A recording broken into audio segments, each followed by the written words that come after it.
Brothers and sisters, welcome to my channel. Here I often post videos about news in the world of cryptocurrencies, and I strongly recommend you to subscribe to my channel in order not to miss the next news. Definitely it will be of use. Well, give likes, write comments, don't forget this is an important aspect. Let's go. So what's going on right now on New Year's Eve with cryptocurrencies, and especially in the XRP world? There are mediocre bounces up and down, and quite predictable. What's stopping you from making money on it? In my opinion, it is just not reasonable to expect much from XRP as Bitcoin did in 10 years, but you can get good money for your knowledge and experience by understanding the situation and the behavioral factor. Buy cryptocurrency on one exchange and sell it on another. My friend works on Binance and Bittrex and on average has up to 20% per month from the deposit. That is, just imagine, with $100,000 capital you can make a margin of just about $20,000 from operations. Is it normal? Who in our country gets such money? Such people are mostly not very many and they can really live on them. Remember friends, only with their brains, not their hands you can make a name for yourself and a significant capital. I'm constantly reading books on the subject and learning something new. After all, this is my life and my income, my future. I'm sure you have the same thoughts, and in order to turn thoughts into reality, it is necessary to make an effort to set goals, albeit small, but with the obligatory implementation of them. Pause and think, what is your goal right now and what are you doing to achieve it? What obstacles are standing in your way, in the form of uncertainty or other difficulties? You need to work out exactly the path itself, the thoughts of eliminating the hard steps to conquer it. In short, learn to be a purposeful and thinking person, and then the money will flow into your pockets. Be like Warren Buffett reading about famous rich people who made their capital, and life themselves from absolute zero is worth it. Inflation, Keynes said it many years ago that it's an invisible tax that only one man in a million really understands, and it's a tax on people that have had faith in their currency that the government's issued. It's interesting, in the United States, the value of the dollar since I was born has declined by 94% to 6 cents. So inflation. Unlike where we were when the internet was in its infancy. That's a great question. I'm Ryan Zagone with Ripple. Right. And say your name so everybody can. Ryan Zagone with Ripple. There's a recognition here that there's many benefits to the technology. But unlike almost every other sector, the regulatory framework must be in place for innovation to take root in financial services. And there is a broad recognition that that is needed. Now, we've faced the same issue about an uncertain technology and an uncertain time before. This isn't the first time we've had to ask this question, and it was with the creation of the internet. We recognize appropriate for XRP. There's a lawsuit hanging over Ripple right now. A group of people are saying that XRP and Ripple are sort of tied together, and that XRP could be considered an unregistered security. What would you say to them? Well, it's pending litigation, so I'll probably be a little bit, muted on the topic. Suffice it to say, we don't think it has merit. These are people who didn't buy XRP from us. We also don't believe XRP is a security. I think, one of the poignant arguments in my point of view is, if I went back to the office and said to the team at Ripple, hey, we're shutting down, XRP trades on 130, 140 exchanges around the world. XRP would keep trading. So you're like, wait a minute, okay, so if it's a security of what?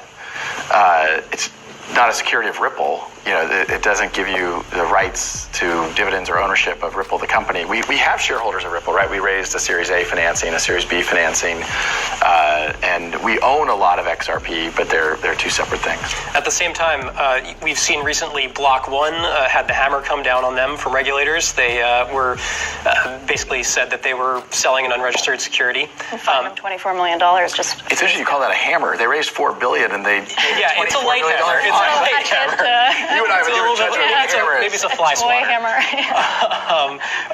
Either way, so what's the difference between Block One and their token EOS versus what you guys are working on? Well, I think one really important distinction is the XRP ledger existed before Ripple, the company.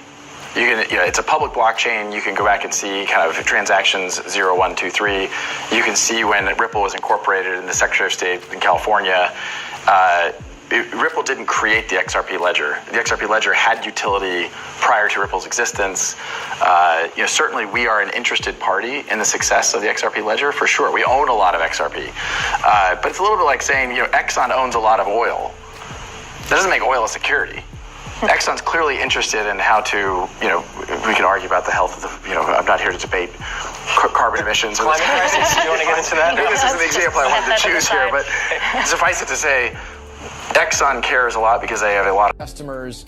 And so we're seeing more momentum than we've ever had around using XRP to move this liquidity around the world. And so we couldn't really be happier about how that has played out in a world where there's still a lot, I think, of FUD, a lot of uncertainty, a lot of doubt about what's going on in crypto. This is a real use case solving a real problem for real customers. Okay, so which banks right now are actually using Ripple? Well, we have signed up about over 200 banks around the world. Some of those banks just use our software to do that debit and credit, fiat to fiat, and some of them are using XRP in those flows.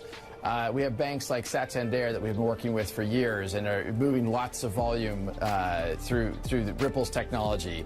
And then, as I mentioned earlier, payment providers like MoneyGram or RIA or Asimov that are using XRP actually to move that liquidity and really reducing their costs and improving the product.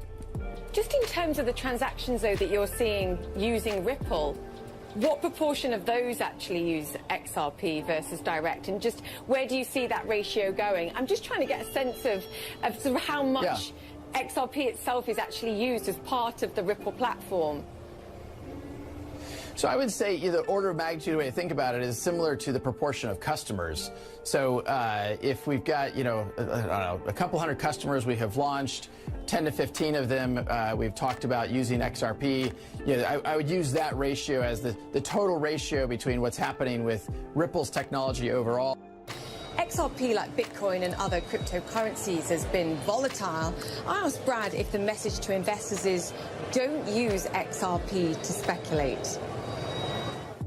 People are going to speculate on different asset classes. People speculate on gold, currencies. You name it, people are going to speculate.